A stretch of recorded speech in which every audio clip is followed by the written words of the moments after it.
In 1955, Albert Einstein wrote a letter to the family of a close friend who had just died. He said, "The distinction between past, present, and future is only a stubborn illusion." Decades earlier, his own equations had revealed that time doesn't behave the way we think it should. It bends, it stretches, and it depends on how you move.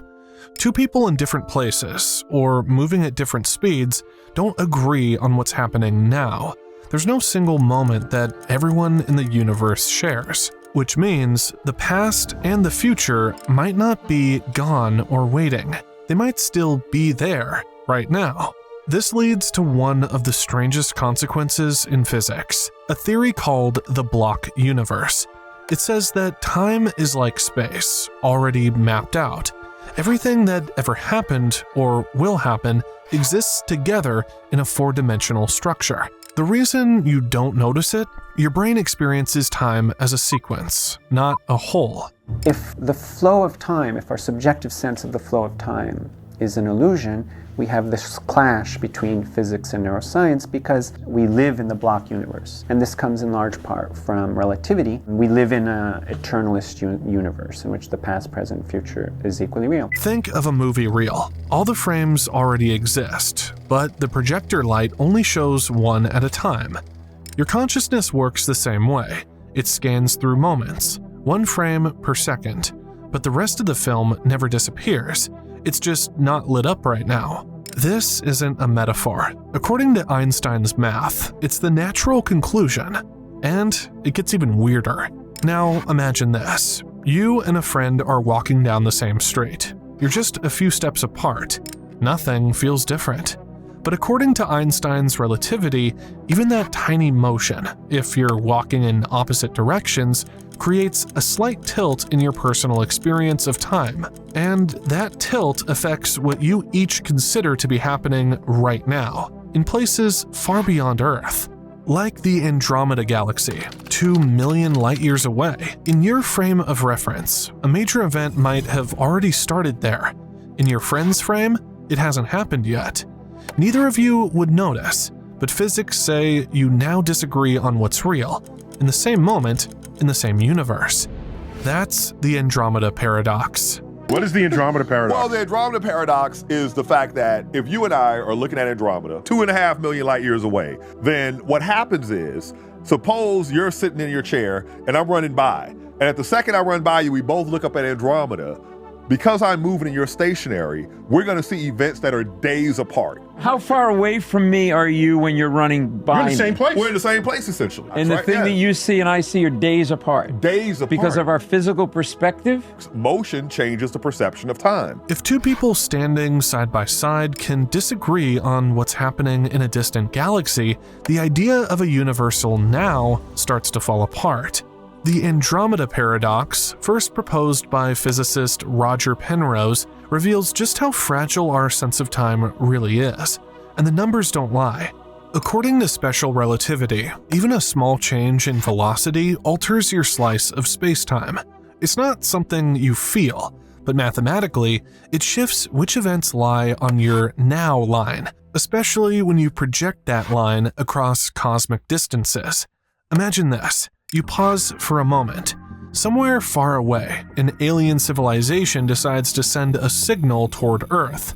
For you, that decision has already happened, but for the person next to you, walking a little slower or faster, it hasn't yet. So on the Earth, we're all in the same now, but it's just this. Proxima b, which is the closest star, has its own now.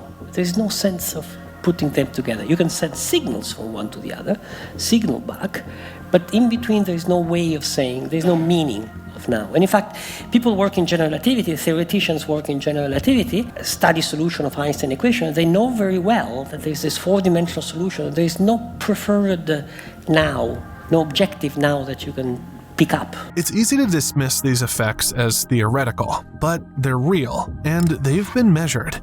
We've seen this with satellites. GPS systems must constantly correct for time distortions caused by motion and gravity. Without Einstein's adjustments, your location would be off by miles in just a day. And if those shifts matter over 20,000 kilometers, imagine the implications across light years. So when we say the future already exists, we're not talking philosophy. We're describing a structure where every event, your birth, your death, your next decision, is already part of the landscape. The question is, which part are you standing in?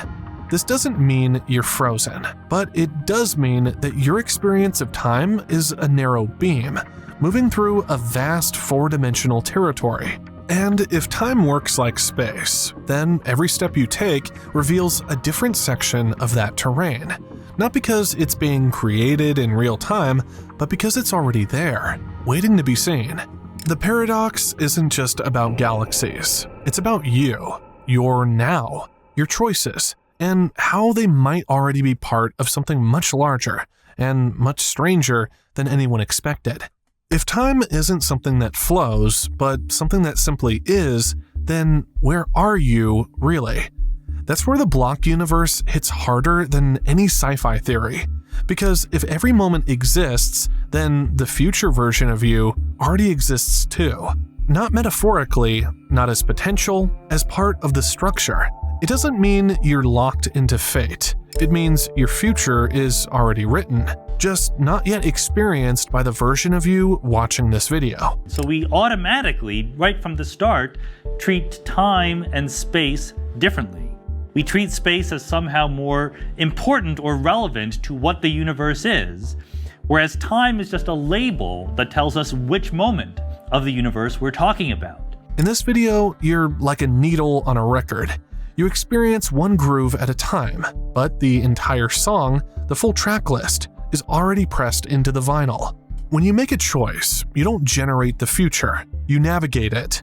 The options were already there. Your movement reveals one path, but the others don't disappear.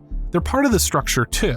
This might sound far-fetched, but it's exactly what relativity demands. Once you accept that simultaneity is relative, that different observers have different nows, then you can't see that one moment is more real than another.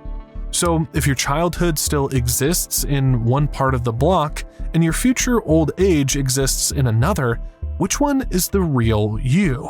Here's the twist. You don't exist at a single point. You're a space-time worm, a stretched-out line through the block. Every version of you, every thought, every breath is encoded along that thread. And from a higher perspective, one outside of time, you'd look like a full shape, not a moving point. This view isn't limited to fringe theorists. It's been part of mainstream physics for decades, but few people realize what it really implies. If your future already exists, then maybe what matters isn't whether it's real, but how you decide to show up when you get there. And maybe that future version of you is already watching, waiting for you to catch up. Stay with me, because next, we'll take this idea even further. In the block universe model, when you make a decision, you don't erase the paths you didn't take. They still exist, just in different coordinates of space-time. This isn't metaphysics. It's how branching timelines behave in certain interpretations of quantum mechanics, like the Everett or many worlds theory. But let's stay grounded. Even if only one version of reality unfolds in your experience, the others don't vanish. They're still part of the block, like rooms in a hotel you didn't check into. They're there, just not yours.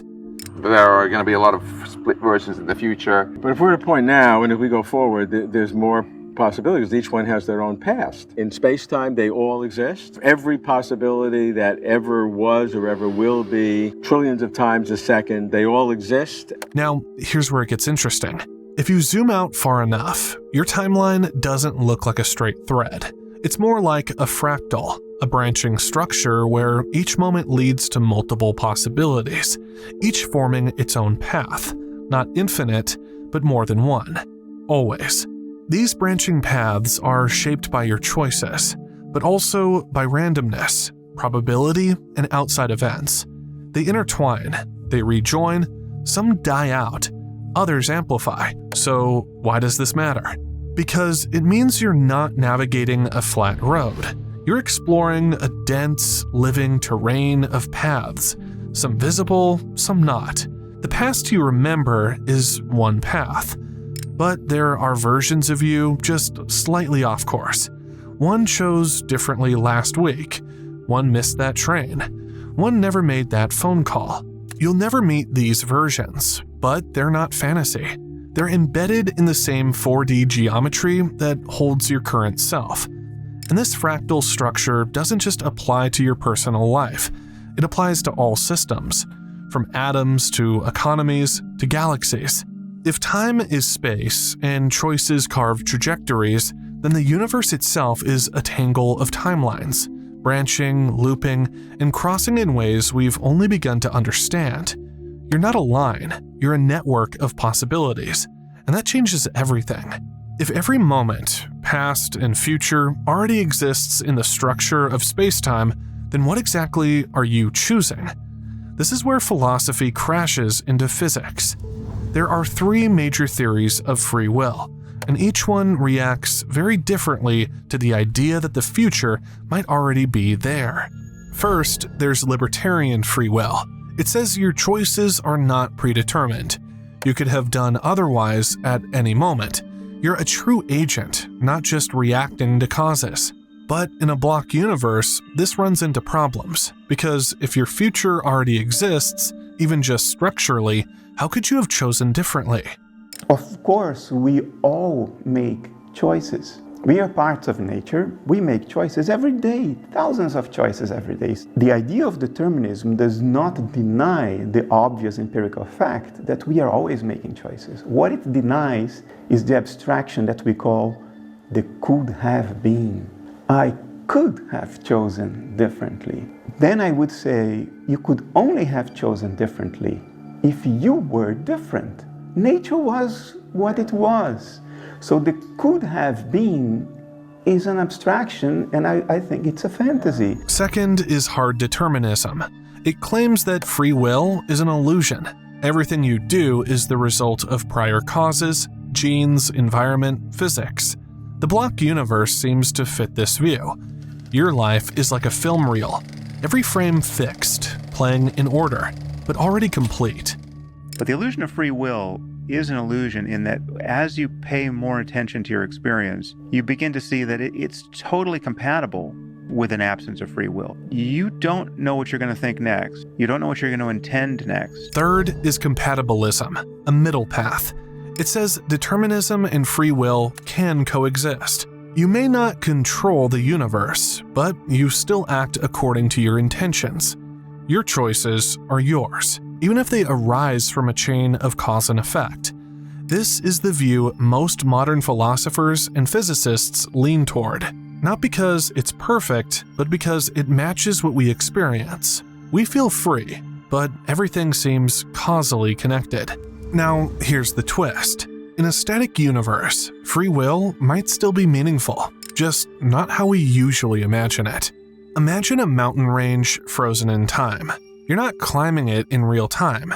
You're unfolding your path through it. The terrain is fixed, but your experience of it is real.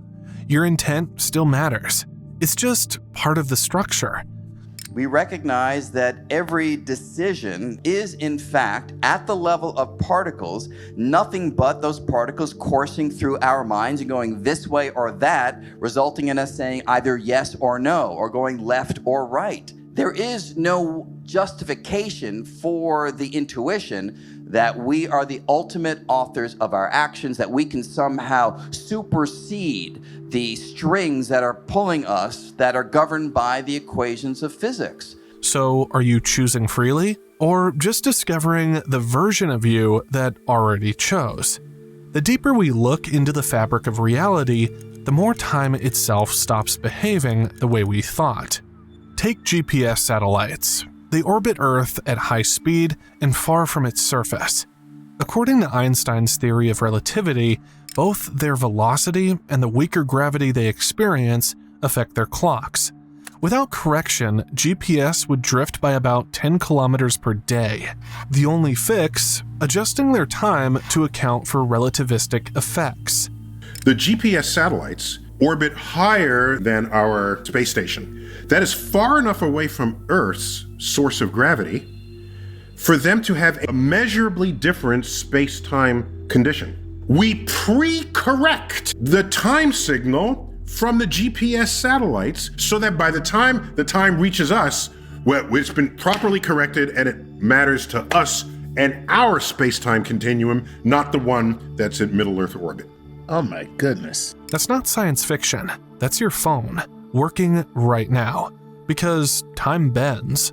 This bending happens in two ways. First, gravitational time dilation. The stronger the gravity, the slower time ticks. Astronauts on the International Space Station actually age slightly slower than people on Earth. Second, velocity-based time dilation.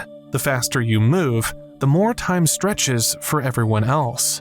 Both were proven in 1971, when atomic clocks were flown around the world on military jets. When compared to identical clocks on the ground, they disagreed, exactly as relativity predicted. Now, here's where it connects to the block universe. If time can stretch, slow down, or accelerate depending on your position and motion, then there is no single, universal now.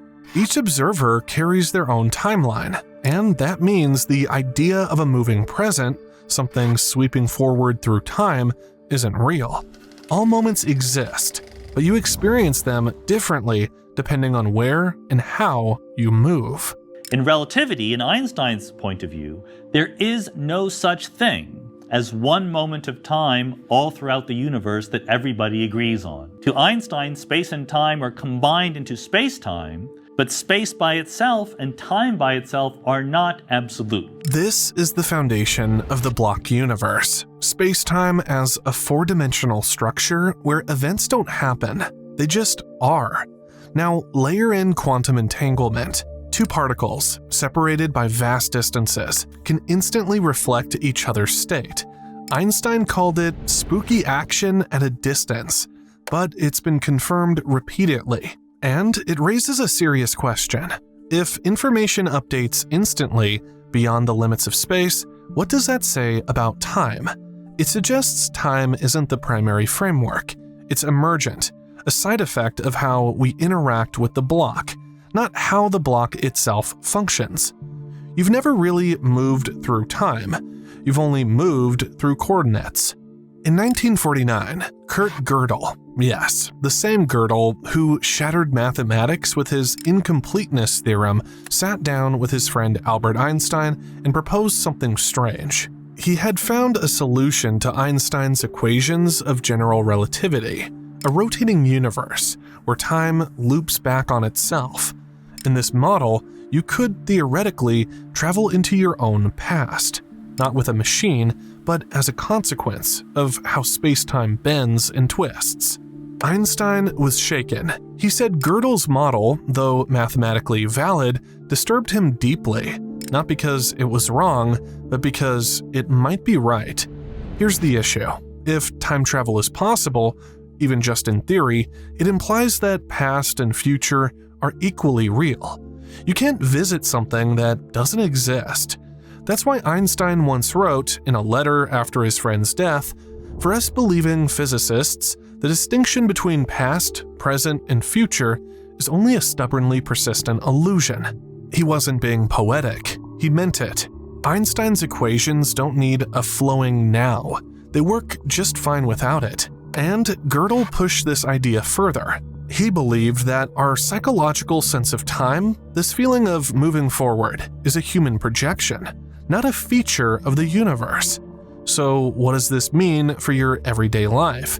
It means that from the standpoint of space-time, your birth, your death, every moment in between, they all coexist. Just as every location exists in space, every event exists in time. It's only your consciousness that's locked into one slice at a time. Imagine watching a film frame by frame. That's how you live. But the real is already complete. This wasn't science fiction. It came from the two minds who redefined logic and gravity in the 20th century, and they were both whispering the same thing. time might not move. You do. And if time is static, then what do you call change? Growth, memory, even choice might just be the unfolding of a path that's always been there. Psychology has long known that our perception of time is elastic. When you're in danger, time seems to slow down. In flow states, it disappears entirely. In deep meditation, the present can feel infinite. And in dreams, entire hours unfold in seconds. The way we estimate duration has a lot to do with how much memory we've laid down, how much footage we have to draw from. Why does time speed up as you grow older? Well, it's because when you're a kid, you're trying to figure out the rules of the world, and everything is novel to you. As you get older, you've figured out the rules of the world, which is advantageous for operating in the world. Things aren't that novel to you anymore. You've sort of seen all the patterns before. And as a result, when you get to the end of an adult summer and you look back, there's just not that much new. Your brain doesn't measure time like a clock. It constructs it out of sensory input, emotion, and memory. And sometimes it loses the thread. But there's more. In near-death experiences, people report seeing their entire life in an instant, not like a movie, but all at once. Simultaneity, outside time. These aren't just anecdotes. Studies at NYU Langone, the University of Michigan, and others have recorded bursts of neural activity just before and after clinical death. Brainwaves normally linked to consciousness, memory, and vision spike, despite no blood flow. That entity we call the human mind, consciousness, does not become annihilated just after a person has died. That entity continues. And it continues even when the brain does not seem to be functioning, raising the question that consciousness may be a separate entity from the brain. What's being processed and where? Some neuroscientists speculate these final surges are just dying noise, but others aren't so sure, because the experiences described often defy time entirely, realer than real, as if they step outside the linear flow. And then there's psychedelics. Under the influence of DMT or psilocybin, subjects report the same thing. Time fractures. Seconds stretch. Hours collapse. Some even claim to exist outside of time entirely. And people have also reported losses of concept of time. And that's something that you can't really put into words and just explain to people, I can't feel time anymore. It's mind-blowing what happens to your brain when you take the time perception out of the equation. This doesn't prove the mind exists outside space-time, but it points to something strange. Your sense of time can dissolve, yet you still exist. Maybe the mind is less like a clock and more like a spotlight, moving through a structure it didn't create. And if the universe is a block, maybe consciousness is what animates it. But those moments, when time stretches or collapses, might not just be distortions. They might be something else entirely. Think about déjà vu, that eerie flash where everything feels familiar, like you've already lived it. Not imagined, remembered. Only from when? And then there are the dreams, vivid, random, forgotten, until they play out days later, detail for detail. Or that strange gut feeling you can't explain, right before something happens. If time is a block, if every moment already exists, then maybe these aren't accidents. They're leaks. Little glimpses of frames you're not supposed to see yet. You're not predicting the future, you're brushing up against it. And for a second, your mind steps outside the stream. Not fiction, not fantasy, just evidence that consciousness might not be sealed to now. And what comes next might be the most convincing proof yet. Watch closely, because this next video shows real-world cases and experiments that suggest the future isn't waiting to happen. It's already happened.